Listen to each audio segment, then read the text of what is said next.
अस्सलाम वालेकुम प्यारे बच्चों। क्या हाल है आप सबके। मैं उम्मीद करती हूँ कि आप सब बिल्कुल ठीक होंगे।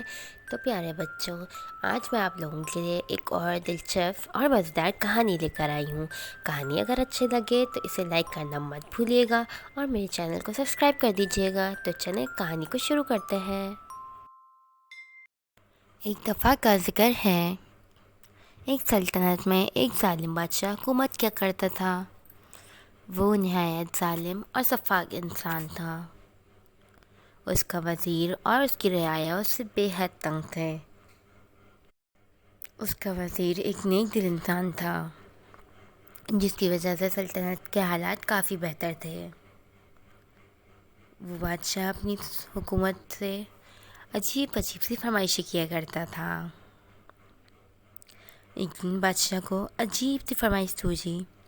उसने अपने वज़ीर को बुलाया और उससे कहा कि मेरी बात सुनो, मुझे एक ऐसा महल बनवा के दिया जाए जिसकी शुरुआत ऊपर से की जाए, ऊपर से नीचे तक वो बनाया जाए और 10 दिन के अंदर वो बन जाए, वरना तुम्हारा सर कलम कर दिया जाएगा। फिर वज़ीर ने बोला, बादशाह सलामत, ऐसा कैसे मुमकिन है, हवा में तो कोई चीज़ खड़ी नहीं हो सकती। तो बादशाह ने कहा, मुझे कुछ नहीं मालूम, तुम जाओ और 10 दिन में मेरा ये काम करो। फिर वज़ीर घर आता है और सारा माजरा अपनी बीवी से शेयर करता है।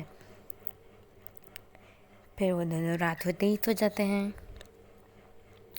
अगली सुबह वज़ीर अपनी बीवी से कहता है कि मैंने फ़ैसला कर लिया है कि मैं अपनी लिए अलग दूसरी सल्तनत ढूंढने जा रहा हूँ और वहाँ के बादशाह से गुजारिश करके उनका वज़ीर बन जाऊँगा। तो मेरा इंतज़ार करना, मुझे कुछ दिनों का वक्त लगेगा। फिर अगली सुबह वज़ीर सल्तनत की तलाश में निकल जाता है। वो कई दिन और रात जंगल में गुजार देता है, मगर उसे कोई सल्तनत ही नहीं मिलती और इस तरह 5 दिन का वक्त गुजर जाता है। अगले दिन जब वो जंगल में जाता है तो वो देखता है कि एक खरगोश पिंजरे में कैद है। वो उसे आज़ाद कर देता है और आगे बढ़ने लगता है। तो उसे अचानक से आवाज़ आती है कि रुको। वो पीछे मुड़ के देखता है तो एक बोना उसे रोक रहा होता है। तो बोना वज़ीर से कहता है कि तुमने मेरी जान बचाई, इसका शुक्रिया। तो वज़ीर कहता है, मैं तुम्हारी बात नहीं समझा। तो बोना उसे कहता है कि मुझे एक जादूगर ने अपने जादू से खरगोश बना दिया था और तुमने मुझे पिंजरे से आज़ाद करके वापस बोना बना दिया। मुझे तुम कुछ परेशान लगते हैं, तो मुझसे अपनी परेशानी कर सकते हो।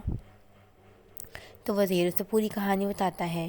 तो फिर बोना उसे एक डब्बा देता है और सब समझा के महल भेज देता है। वज़ीर वापस महल आता है और बादशाह से कहता है, बादशाह सलामत, ये चिट्ठी पड़ी है। इस ख़त में लिखा है कि महल की बुनियाद हमेशा बादशाह रखते हैं। तो फिर बादशाह और वो जब उस जगह पर आते हैं जहाँ महल बनता है, तो वज़ीर उसे जादू की कालीन पर उठाकर अपने साथ ऊपर लेके आता है। जैसे ये हवा में आते हैं और फिर बादशाह ईंट से बुनियाद रखना शुरू करता है, तो वो ईंट तो हवा में रुकती ही नहीं, गिर जाती है।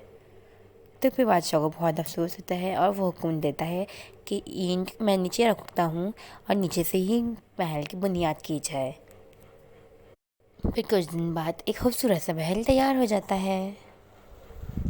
वज़ीर अपनी अक्लमंदी से रियाया को बचा देता है।